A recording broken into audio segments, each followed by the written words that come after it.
뜻을 아는 거예요.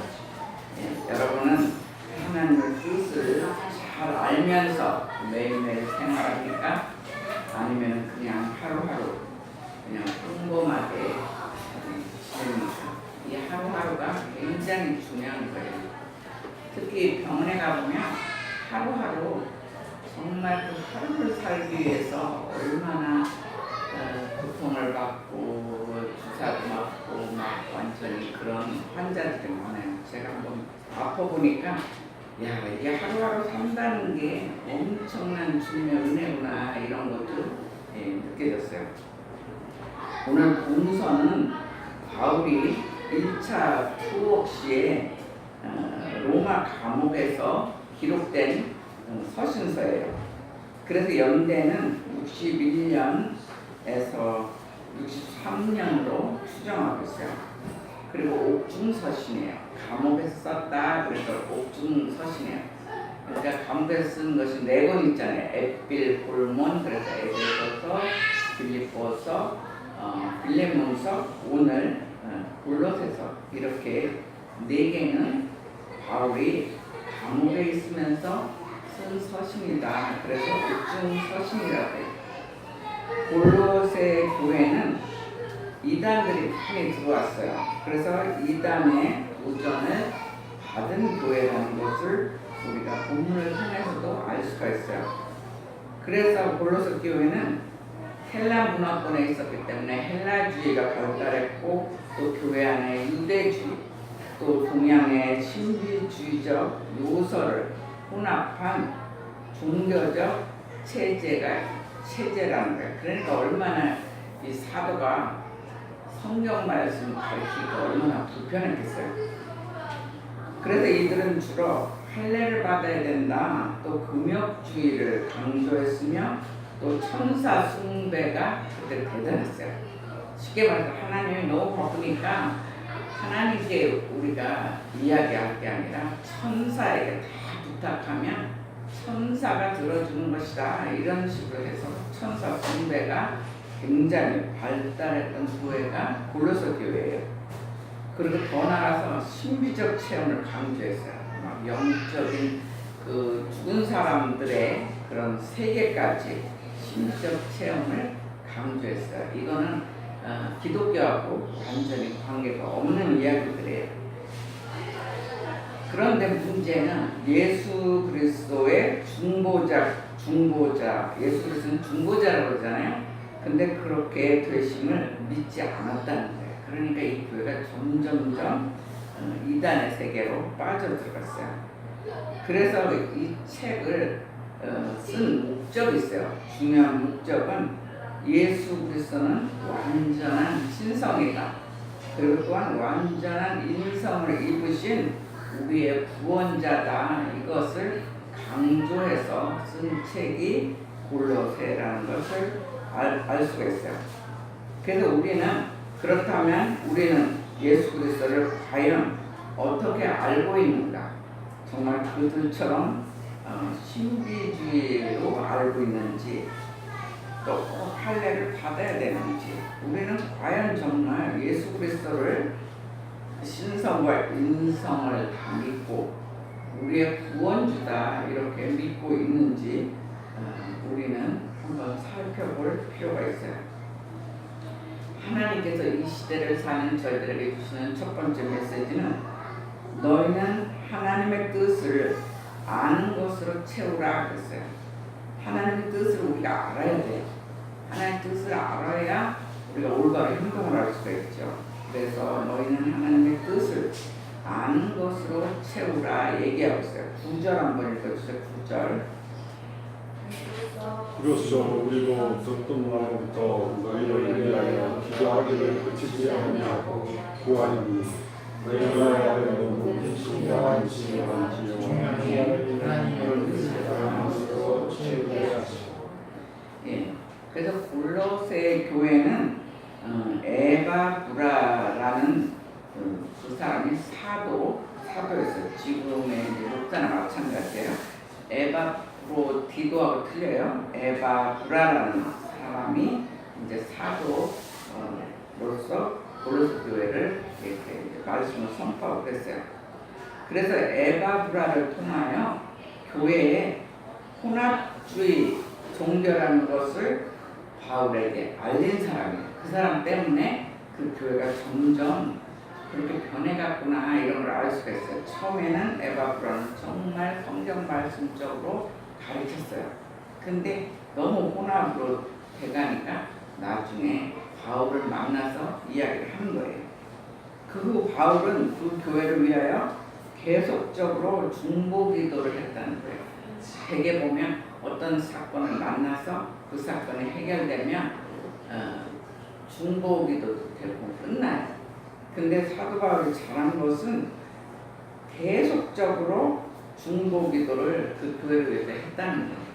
근데 그렇다고 해서 그 교회에 나쁜 소식, 좋은 소식 같은 것들이 지금으로 따지면 매주 얘기가 들어온 게 아니에요. 그 거리도 있고 막 이렇기 때문에 어쩌다가 한 번 만나서 그 교회 소식을 듣는 거예요. 그런데도 한번 에바브라를 통해서 한번 듣고는 계속적으로 그 교회를 위해서 사도 바울은 중보 기도했다는 것을 볼 수가 있어요. 그만큼 그게 굉장히 중요해요. 우리도 누가 기도를 부탁하면 그 일 끝나는 거에서 끝나면 안 돼요. 계속적으로 그 사람이 정말 든든하게 쓸 때까지 도와주고 또 기도해주고 그렇게 하라는 것을 우리가 또한 알아야 돼요. 그러므로 이렇게 서신서를 써서 골로새 교회에 보낸 사건이에요. 그들에게는 모든 신령한 지혜와 총명으로 하나님 뜻을 아는 것으로 채우게 하였다 그랬어요. 이 서신서를 통해서 그들이 지혜와 총명 그렇게 하나님 뜻을 아는 것으로 채우게 하셨다는 거예요. 그래서 우리 역시도 특히 서신서를 통해서 예수 그리스도가 누구인가를 분명하게 알아야 한다는 거예요. 13절 한번 읽어보세요. 13절. 그가 하나님의 권세에서 간전해서 그의 사랑의 아들을 알고 지어주셨습니다. 예, 우리를 흑암의 권세에서 건져내셨다 그래요. 그러니까 예전에는 예수 그리스도를 안 믿었기 때문에 하나님과 우리가 죄 중에 있어서 대화할 수 있는 사람들이 아니라는 거예요. 흑암 중에 있었어요. 우리는 완전히 사탄의 권세에, 지금도 예수 그리스도를 믿으면서도 사탄의 권세에 묶인 사람들이 있어요. 근데 그런 권세에서 건져내셨다는 거예요. 쉽게 말해서 십자가 사건으로 우리는 죄사함을 받았어요. 십자가 사건, 십자가에서 우리의 전 세계 죄를 예수 그리스도께서 다 짊어지셨기 때문에 우리 죄가 완전히 제거됐다. 그래서 그거를 죄인이 의인이 됐다. 그래서 그걸 칭의 사건이라고 해요. 우리는 현재 죄 사함을 다 받은 상태예요. 그래서 우리가 어떻게 하면 하나님 뜻을 아는 것을 채울 수 있나? 그것은 다른 게 아니에요. 우리는 매일매일 성경 말씀을 읽어야 돼. 한 줄에 읽어야 돼. 한 줄의 말씀 가지고 계속 하루 종일 품고 사는 거예요. 이 말씀 그대로 그냥 대충 읽는 게 아니라 말씀이 생활할 태도로 내 몸의 행동으로 붙여서 계속 말씀을 읽어야 돼요. 그리고 말씀을 읽는 것에 끝나지 않고 기도해야 돼요. 자기 자신을 위해서, 교회를 위해서, 나라를 위해서, 또 다른 사람들의 중보 기도까지 우리는 계속 할 때에 비로소 크리스찬이라고 해요. 그냥 자기 기도만 이렇게 하고 자기 가족만 기도하고 이거는 크리스찬이 덜 된 거예요. 성도다 그러면 그 성도의 거룩이라는 단어가 들어가요. 히브리 말로 카도시예요. 한번 따라해서 카도시. 그러니까 성도가 뭐 집사, 권사 이런 것보다 성도가 굉장히 중요한 거예요. 정말 거룩해야 된다. 거룩이라는 단어는 하나님, 예수님, 성령님한테만 거룩이라는 단어를 써요. 우리는 사실 거룩하다고 하지 못해요. 그런데 성도는 그 카도시라는 것을 거룩이라는 단어를 거기다 써요. 그래서 우리뿐만이 아니라 정말 전 세계 정말 믿지 않는 자들을 위해서도 기도해야 돼요. 그럴 때 비로소 성도라는 단어가 우리한테 합당한 거예요. 그래서 하나님께서는 너희가 하나님 뜻을 아는 것으로 채우려면 매일매일 성경 말씀을 읽고 또 기도하라, 중보기도 하라, 이렇게 첫 번째 말씀을 주셨어요. 우리에게 주시는 두 번째 메시지는 너희는 하나님을 아는 것에 잘하라 그랬어요. 그냥 말씀에 뜻만 채우는 게 아니라 이제는 점점 자라야 돼. 아기가 태어나가지고 신생아가 1년이 됐고 2년이 돼도 계속 누워만 있으면 어떡하겠어요. 그 아기가 1년이 지나면 한 발짝 한 발짝 걷기도 하고 점점 크면 말씀도 듣고 말도 할 줄 알아야 된단 말이에요. 근데 성도들이 대부분 교회를 오래 다녔지만 말씀도 모르고 자라지도 않고 그대로 있을 때가 참으로 많다는 거예요. 근데 주일 설교 갖고는 부족해요. 주일 설교는 성경 중에 한 부분, 그때 하나님께서 이 교회에 꼭 주시고 싶은, 여러분에게 주시고 싶은 메시지를 선포하는 데 끝나요. 그런데 여러분들이 잘 자라려면 성경 전체를 계속 읽어야 돼요. 제가 얘기했잖아요. 여러분들이 바쁘면 아침에 갈 때, 요새는 뭐 핸드폰에 다 됐잖아요. 귀에 꽂아서 아침에 30분, 저녁에 자기 전에 30분만 들어도 1년이면 책 한 권을 다 떼어요. 그래서 여러분들은 잘하라 그랬어요. 10절 한번 읽어주세요. 10절.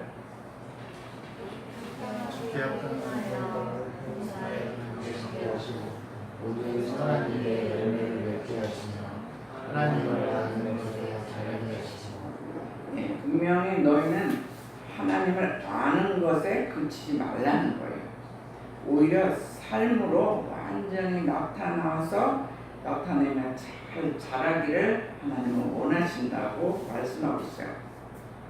근데 잘 자라려면 주께 합당하게 행해야 돼요. 자기 욕심으로 행하는 것이 아니라 어떻게 하면 주님께 합당하게 사나 합당하게 행하며 범사에 기쁘시게 해야 한다는 거예요. 어떻게 하면 하나님을 기쁘게 하나 그렇게 살라고 얘기하고 있어요. 그리고 모든 선한 일에 열매를 맺어야 한다 그래요. 우리는 매일매일 선한 일을 하며 살아야 돼요. 세상 사람들도 선하게 사는 사람 많아요. 근데 우리가 선한 열매, 그거는 특히 복음 전파예요. 이 땅에 예수 그리스도를 안 믿는 사람들이 너무 많아요. 그래서 복음 전파를 하여서 영혼 구원을 해야 한다 이렇게 얘기하고 있어요. 그래서 가족 구원은 특히 중요해요. 가족이 안 믿으면 그거는 결국은 돌아가시면 지옥이에요. 그래서 우리가 전도한다는 것이 사망에서 생명으로 옮겨주는 거예요. 그래서 우리가 계속 중보기도 하고 한 사람 한 사람 전도를 할 때 그런 것이 특히 선한 일에 열매 맺는 사건이에요. 그렇게 할 때 우리의 신앙은 점점 자라는 것을 볼 수가 있어요. 지금 오늘 이 시간부터 우리의 신앙을 한번 점검해 보자는 거예요. 우리 신앙은 정말 잘 자라고 있는가, 오히려 거꾸로 가는가, 한번 한 달에 한 번은 자기 신앙을 점검할 필요가 있어요. 하나의 예를 들면 화가 카라바조라는 사람이 있어요. 카라바조는 화가인데 그 당시 막 그림도 최고로 잘 그리고 싶고 뭐든지 최고가 되고 싶은 아주 성공에 굉장한 아주 파워 있는 그런 사람이었어요. 근데 그 사람이 마지막 때 무슨 그림을 그렸냐면 다윗과 골리앗을 그렸어요. 그래서 골리앗의 목을 벼가지고 비고 머리를 이렇게 든 골리앗 머리를 이렇게 든 다윗을 그림으로 그렸어요. 이건 뭐 지금으로 따지면 시가가 엄청나게 부를 수 없는 그런 정도예요. 근데 이 사람이 자화상을 어디다 그랬냐면 골리앗에 자기 얼굴을 다 그렸어요. 골리앗에다가 자기 마음을 표현했어요. 그래서 골리앗은 성공을 뜻하며 리더십을 뜻하며 파워, 막 힘찬 세상에서 자기가 최고가 되고 싶다 이런 골리앗의 머리를 골리앗에다가 자기 실체를 그렸어요. 이 사람은 실질적으로 막 최고가 되고 싶어서 사람들하고 별거 아닌데 싸우다가 한 사람을 죽이기까지 해서 살인했어요. 그래서 계속 한 12년 동안 도망다녔어요. 도망다니고 안 그랬으면 자기도 이제 감옥에 가든지 교수형을 당하든지 죽을 수밖에 없어요. 그러니까 이 그림은 그때 교황한테 이 그림을 마지막으로 그래서 보낸 거예요. 내가 예전에는 골리앗 같았다. 근데 이제 목배임을 당해서 회심한 거를 이렇게 회심한 걸 표현해서 이렇게 한 거예요. 저 한 번만 자기를 용서해달라고. 하나님께 물론 용서를 빌고 예수님을 만나면서 자기가 변화가 됐어요. 그래서 이 골리앗의 머리 밑에 이렇게 피가 이렇게 흘러요. 그건 보혈을 뜻하고 있어요. 내가 예수님을 만나서 이 보혈을 통해서 내가 그동안 성공을 위해서 살았는데 나는 이제 목배임을 당했다. 그리고 다윗의 얼굴을 이렇게 보면 다윗이 골리앗을 죽였으면 막 신나게 웃어야 되잖아요. 근데 불쌍히 보고 골리앗을 불쌍히 보는 그런 모양을 하고 있어요. 근데 그건 뭐냐면 내가 젊었을 때 어렸을 때는 이렇게 순수하게 정말 아름다운 마음, 선한 마음, 오히려 악한 사람들을 볼 때 불쌍하게 보는 이렇게 내가 선한 사람이었는데 지금 현재는 골리앗 같았다. 그동안 골리앗처럼 살았다. 그렇지만 이제는 목배임을 당해서 나의 성공 리더십인데 다 잘라내고 이제는 정말 하나님 영광 위해서 살 수 있는 그런 사람이 되었으니까 자기를 한번 용서해달라고 하나의 그 마음을 표현한 걸 그림으로 이렇게 보냈어요. 그렇다면 과연 우리의 자아상은 어떻습니까? 골리앗처럼 성공을 위해서 우리가 열심히 회사에서 일을 합니까? 아니면 자기가 이 세상에서 최고가 되기 위해서 일을 합니까? 우리가 최고가 되고 성공하려고 안 해도 우리가 정말 가난한 사람, 힘든 사람 불쌍히 보고 또 선한 일을 하고 예수 안 믿는 사람 한 사람 한 사람 전도하고 잘 그렇게 하나님 뜻대로 살면 오낫으로 오히려 성공도 들어오고 우리가 최고의 사람이 될 때도 있어요. 한 번 하나님께서 또 굉장히 귀한 기회를 준단 말이에요. 근데 우리가 과연 골리앗처럼 살았는지 다윗처럼 살았는지 한번 저도 생각해 볼 필요가 있어요. 저도 이 그림을 보면서 이 그림을 한번 여기다 나도 자화상 한번 그려볼까 이런 생각을 했었어요. 그래서 여러분들이 정말 지금 상태가 우리가 어떻게 생각하면 주일 예배만 드리면 우리는 다 다윗 같은 줄 알아요. 근데 그렇지가 않아요. 그러니까 한 달에 한 번은 체크해보세요. 내 자화상에 도대체 다윗에게 있나 골리앗 같은 믿음인가 한번 생각하고 깨달을 필요가 있어요. 하나님께서 주시는 마지막 메시지는 너희는 항상 하나님께 감사하라 그렇게 얘기하고 있어요. 너희는 항상 하나님께 감사하라. 감사 생활을 하라는 거예요. 12절 한번 읽어주세요. 우리로 하여금 가운데서 성도의 교회의 부분을 얻게 하는 하시는 것을 아버지께 감사하게 하시기를 원합니다. 네. 우리가 빛 가운데서 이렇게 쓰기를 원해요. 우리 평생이 하나님께 감사하며 정말 살았는지 그렇게 살아야 되거든요.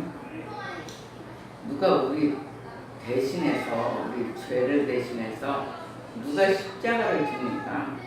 십자가형은 굉장한 고통이에요. 교수형은 그냥 단번에 죽지만 십자가는 피와 물을 다 흘리고 막 까마귀 떼들이 와가지고 눈도 빼먹고 완전 고통을 있는 대로 받다가 죽는 게 십자가형이에요. 어떤 사람은 뭐 한 보름 있다가도 죽고 한 달 있다 죽는 사람도 있어요. 정말 그 고통을 우리의 죄 때문에 누가 십자가를 집니까?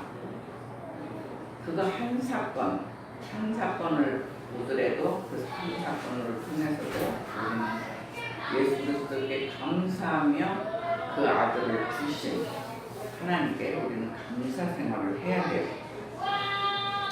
그래서 바울의 말씀을 들었고 주님의 영광의 힘을 따라서 모든 능력으로 능하게 하셨다는 거예요. 그래서 그들의 능력이 아니라는 거예요. 예수 그리스도의 능력으로 모든 여건을 기쁨으로 견디고 오래 참음에 이르게 하셨다 그래요. 그러니까 우리가 쉬운 사건은 우리의 능력으로 할 때가 있어요. 근데 여기서 얘기하는 거는 막 이단들이 괴롭히고 너무 막 어느 때는 박해받고 이렇지만 아무리 고난을 받을 때에도 예수 그리스도의 능력으로 그걸 잘 참고 견뎠다는 것을 얘기하고 있어요. 우리가 성도, 정말 좋은 성도다 이건 뭐냐면 기쁠 때만 잘 넘어가는 게 아니야. 내가 힘들고 지옥 같은 그런 속에서도 하나님께 감사할 수 있는 사람이 돼야 돼요. 마치 사도 바울과 같은 사도 바울은 감옥에 있으면서도 감사 생활을 했어요. 사도 바울은 감옥에 있으면서도 어려운 사람, 힘든 사람들이 가서 쉽게 말해서 상담 받으러 갔어요. 내 문제 이런 문제가 있는데 이거 기도해달라고. 누가 기도를 해줘야 돼요? 감옥 밖에 있는 사람을 감옥에 있는 사람을 기도해야 되잖아요. 얼마나 믿음이 좋으면 감옥에서 밖에 있는 사람들을 기도해 줍니다. 그래서 많은 사람들이 어려운 사람, 힘든 사람만이 아니라 세상적으로 권세 있고 대단한 사람들도 가서 계속 바울을 통해서 이야기를 듣고 예수를 믿었던 사람이 많아요. 그러고 나오면 또 태장을 맞잖아요. 정말 예수 그리스도의 40대 하나 감암매를 40대 이상 맞으면 죽거든요. 그걸 3번이나 예수님처럼 3번이나 맞았어요. 그런데도 하나님께 감사 찬양하는 사람이에요. 나 아무리 이렇게 해도 내가 이렇게 예수님처럼 맞을 수 있으면서 다른 사람들이 전도된다면 이렇게 사도로서 나를 쓰시는 것 하나님께 감사다. 얼마나 감옥에서 감사 찬양을 하면 옥문이 열리잖아요. 우리들도 쉬울 때뿐만 아니라 어려울 때도 감사를 찾아야 돼요. 정말 이만큼 건강 주신 것도 감사합니다. 이만큼 살 수 있는 것도 감사합니다. 이러면서 어려울 때일수록 감사 찬양하는 저와 여러분이 되시기를 주의 이름으로 축원합니다. 그렇게 살았어요. 그리고 나중에는 성도의 기업의 부분을 얻었다는 거예요. 우리도 주님의 말씀을 계속 들으면서 깨달아야 한다고 볼 수가 있어요. 그래서 우리에게 기업인 비전을 열어주세요. 어느 때는 막 고난이 심하지만 믿음의 때가 되면 하나님의 비전을 열어주세요. 그런 열어주신 주님께 우리는 평생 감사하며 영광을 돌려라 이렇게 얘기하고 있어요. 바울은 무엇 때문에 하나님께 감사를 드렸는가? 계속 골로새서를 읽으면 감사했다는 것이 계속 나와요. 그래서 그는 골로새 교회 안에 있는 하나님의 은혜 때문에 감사를 드렸다고 얘기하고 있어요. 그래서 3가지 중요한 그 하나님의 은혜를 지금 얘기하고 있어요. 첫 번째는 이제 그들은 이제 골로새 교인이죠. 그들이 예수 그리스도를 믿게 된 것 때문에 감사를 드렸어요. 정말 혼합주의들이 막 섞였으니까 예수 그리스도 믿기 힘들어요. 지금도 이단들이 막 큰 교회나 작은 교회나 들어가고 막 흔들어서 막 빼가고 막 그러잖아요. 그리고 자꾸 또 안 좋은 소식을 전하잖아요. 그런데 이 교회도 그런 교회였는데 그들이 그래도 흔들리지 않고 예수 그리스도를 믿었다는 거예요. 그것 때문에 하나님 은혜에 감사를 드렸어요. 두 번째는 그들의 사랑 때문에 감사했다는 거예요. 그들이 굉장히 힘들고 어렵고 그랬어요. 근데 힘들어서 서로 좋은 것을 나누며 또 중보기도도 해주고 물질도 나누고 이렇게 사랑하며 사랑 때문에 감사를 드렸어요. 그러므로 우리도 서로 성도들을 사랑해야 한다는 거예요. 그 성도가 특히 어려운 문제가 있으면 다 같이 기도해 줘야 돼요. 우리는 또한 그렇게 살았어요. 하나 우리 교회 자랑은 어떤 교인들 힘들 때 같이 중보기도하고 그렇게 지냈어요. 그리고 세 번째는 그들의 소망 때문에 감사를 드렸다 그래요. 그들의 소망은 5절에 나와 있어요. 그들의 소망이 뭔가 5절 한번 읽어주세요. 너희를 위하여 하늘에 쌓아둔 소망으로 말미암으니 곧 너희가 전에 복음 진리의 말씀을 들은 것이다. 예. 너희를 위하여 하늘에 쌓아둔 소망. 그건 뭐냐면 나중에 하나님의 나라로 다 가요. 우리는 죽으면 천국 가게 돼 있어요. 거기에서 주는 상에 대한 소망이에요. 그러니까 천국은 예수 그리스도를 믿으면 들어가요. 근데 상급이 틀리대. 거기 가면 우리가 너무 힘들었을 때 이런 예수를 잘 믿고 넘어갔을 때 그런 보상들의 상이 있대. 그래서 하나님의 나라에 가서 받는 상에 대한 소망, 특히 복음 진리의 말씀을 듣게 해주신 은혜에 감사했어요. 그들이 정말 복음을 진리를 못 들을 수도 있는데 그 진리의 말씀을 잘 듣게 해주신 주님께 감사하다. 이 세 가지를 그러니까 믿음, 소망, 사랑이죠. 근데 그 중에 제일이 사랑이다. 그렇게 우리가 알고 있잖아요. 그렇게 그거에 대해서 그들의 성도들 교회를 위해서 감사하며 하나님 은혜에 대해서 기도했다고 얘기하고 있어요. 그래서 우리들도 평생 하나님 은혜 감사와 영광을 돌리는 하나님의 일꾼들이 되시기를 주의 이름으로 축원합니다. 아멘. 네, 여러분들이 먼저 기도하세요. 내가 정말 하나님 뜻 아는 것으로 체험해 살았나?